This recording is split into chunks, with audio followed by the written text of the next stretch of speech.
Ano ba dapat ang ginagawa ng isang church para masabi nating faithful ito sa tawag ng Panginoon na maglingkod? Yan ang pag-uusapan natin this week here on Pursuing the Savior.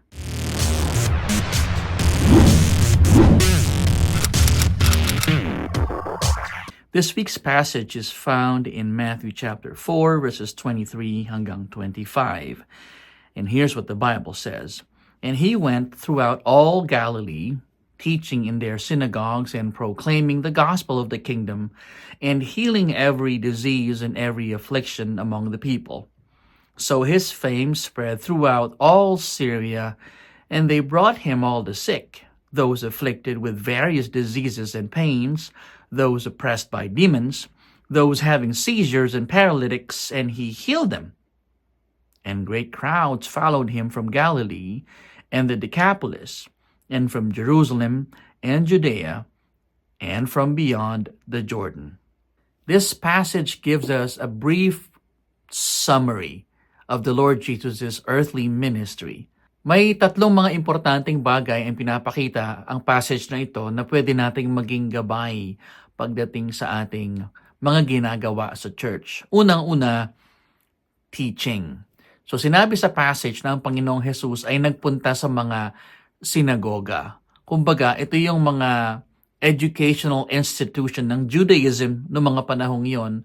Dito nangyayari yung discipleship, dito nangyayari yung pagtuturo ng salita ng Diyos.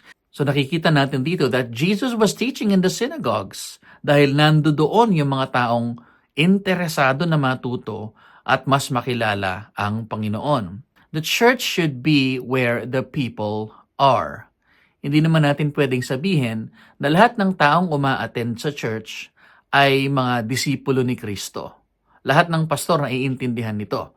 May mga tao talaga sa church na kontento na sila sa pakikinig lang. And they do not necessarily fit the category of a disciple. So kung saan naroroon yung mga taong gustong makita at makilala ang Diyos, ay nandoon ang Panginoong Hesukristo. So dapat ay ganun din ang ating ginagawa. And that can be done in so many ways. Lalo na sa Pilipinas, meron tayong religious freedoms. And for the most part, pag kumausap ka ng tao, ay open sila na pag-usapan ng Diyos, si Jesus at ang Biblia.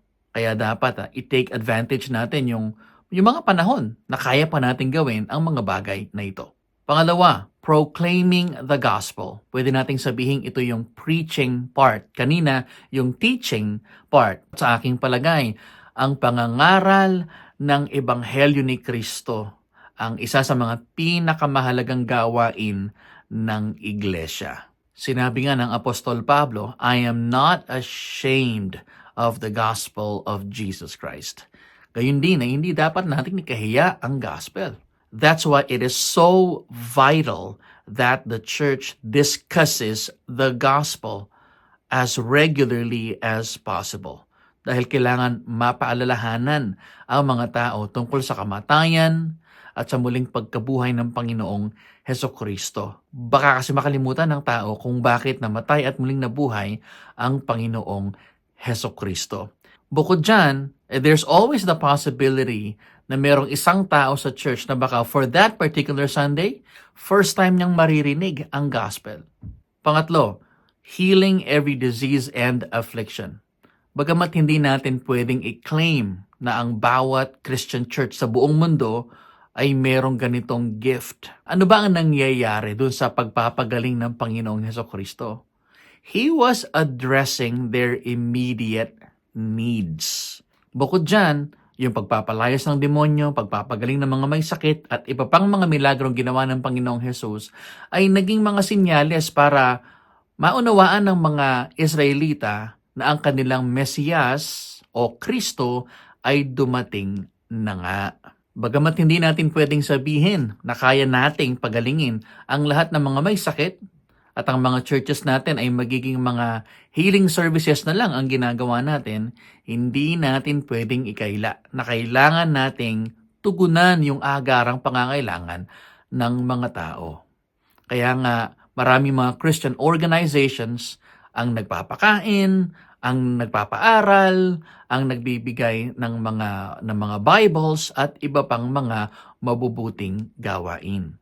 So in case we're wondering kung ano ba dapat yung mga ginagawa natin sa church, ay maging halimbawa sana itong summary na nakita natin sa Book of Matthew. Kailangan may nangyayaring teaching. Kailangan malaman ng mga tao kung ano yung ating mga pinaniniwalaan at kung bakit natin ito pinaniniwalaan.